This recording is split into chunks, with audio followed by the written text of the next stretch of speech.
Every medieval fantasy uses gold as its currency. None of them use US dollars. Something to think about.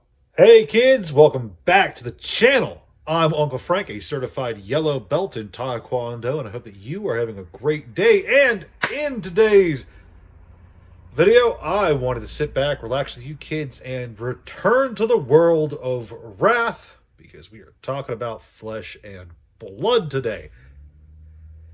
The next set, high seas. I keep wanting to say high tide, but I know it's high seas. It's around the corner. It's coming out in just a few weeks.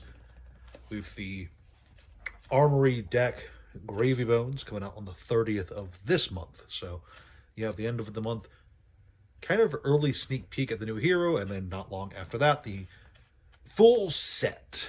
And yeah, there is a lot to be excited about. Previews have started. I haven't had the chance to break down all the cards, but what I've seen today is pretty exciting for me. I'm going to be completely honest, including the new Legendary, which lets you discard a card and draw a new card. And if the card you discarded was yellow, you get a gold token. That seems really, really powerful, if I'm going to say so myself.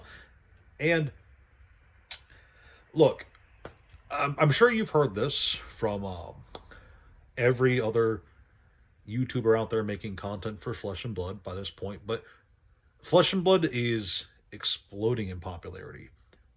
And High Seas, to call it an anticipated set with a very anticipated class being added, the Necromancer, that would be a bit of an understatement, okay? Necromancer was a class we've been... players have wanted it for a long time.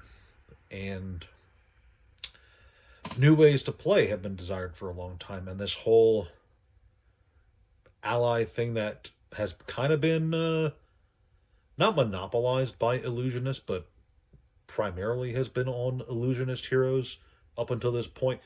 Yeah, Necromancer bringing something new to the table is definitely going to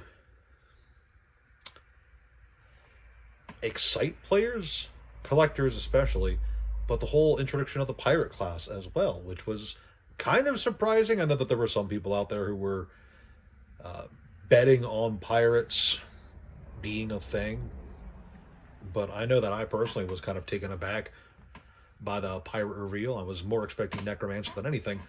But yeah, look, there's a lot to be excited about in the world of Flesh and Blood right now. And I just want to take this moment to just kind of remind everybody that as we move forward, as Flesh and Blood moves into its... oh, geez, this is its 6th year, I think. 2019, I believe, was when Flesh and Blood started. So it's been about 6 years for the game. Okay? Flesh and Blood is more popular now than it's ever been. Okay? And that might not be true in 2 or 3 years' time. I don't know. Maybe they stop making sense or something, right? But as of right now, Flesh and Blood is exploding in popularity.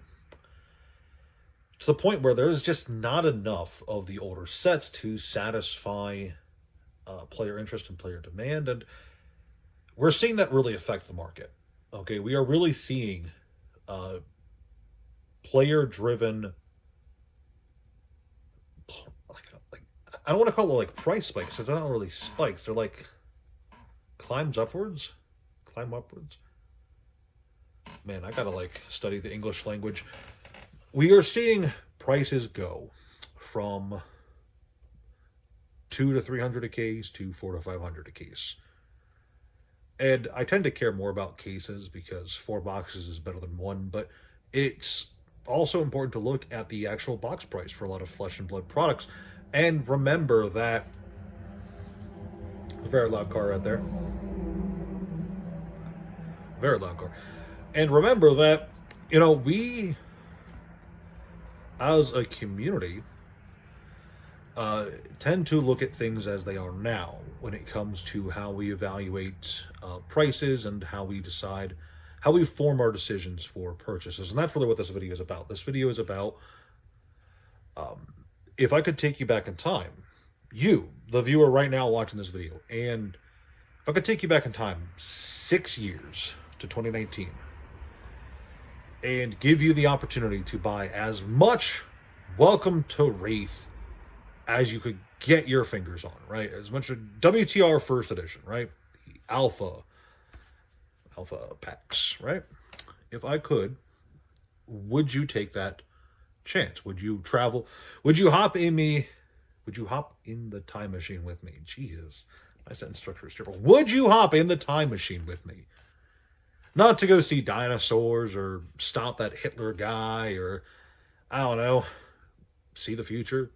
Would you hop in that time machine with me to buy Flesh and Blood packs? You're going to say yes. I know you would. Well, little do you know, you there, special viewer, that you have your own time machine. It's called the present. And you can buy now things that in the future might be worth more money. I know that a lot of people like to say this, but remember that markets are not static. Things change. And things that were cheap yesterday or unpopular yesterday might not necessarily be that way tomorrow. And I say this a lot about Pokemon, especially. There's a lot of Pokemon sets out there that people look over. And I know I really say this about Yu-Gi-Oh! A lot, because there's a lot of Yu-Gi-Oh! Sets that people are just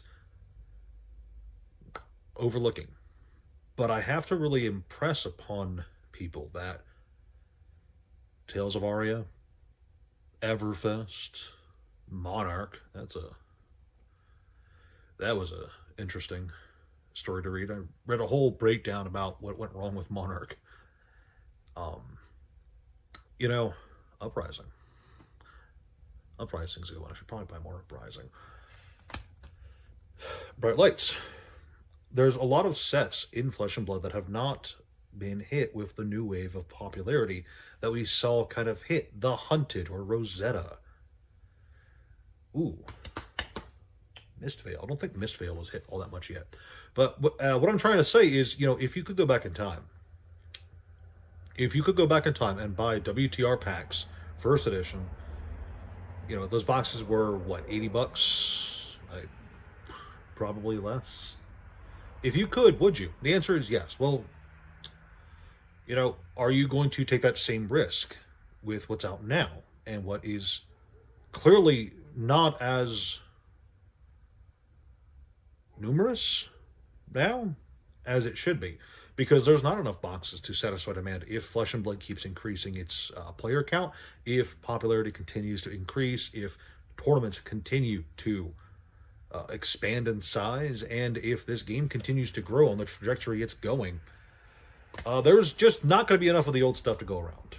And there are some really solid old sets right now that people are overlooking, especially in favor of some of the new stuff, because, you know, don't get me wrong, High Seas is very hyped, and with good reason. There's a lot to be positive about going on there. But just remember that markets aren't static, and the more time passes, the more opportunities slip through your fingers. And, you know, once upon a time, you had the opportunity to buy WTR packs, boxes, cases. And a similar opportunity is here now. Now, am I saying that Everfest is going to be as expensive as WTR? It's not what I'm saying. I'm not saying that Everfest is going to be as expensive as WTR, because I don't think that's a feasible thing to say. But I am saying that, you know, 2 or 3 years from now, Everfest is not going to be, what, $250, $275 a case? Something like that. Probably less. I haven't actually looked at the price in a while. Everfest is not going to be its current price in 2 to 3 years. And in 2 to 3 years, there might be people who want Everfest boxes. What's up? Police siren. Going right past right now. Yep, there's the lights. I'll turn to the corner. Well, as the police destroy my ears in the background, I just want to remind you guys that, you know, as High Seas turns around the corner, be excited about that. But also keep in mind that there are older sets that have not yet had their time to shine in the spotlight of the market. And, you know, I always say that if I had more money, I'd be buying more stuff. But the thing is, even with the money I have, I like to pick up some Flesh and Blood stuff here and there because I really like the game. I like where it's going, and I cannot advise enough that, you know, it's just really good to have. That's all I gotta say. And yeah, I don't want to repeat myself, so that's the end of the video. I'll talk to you kids later. Ciao.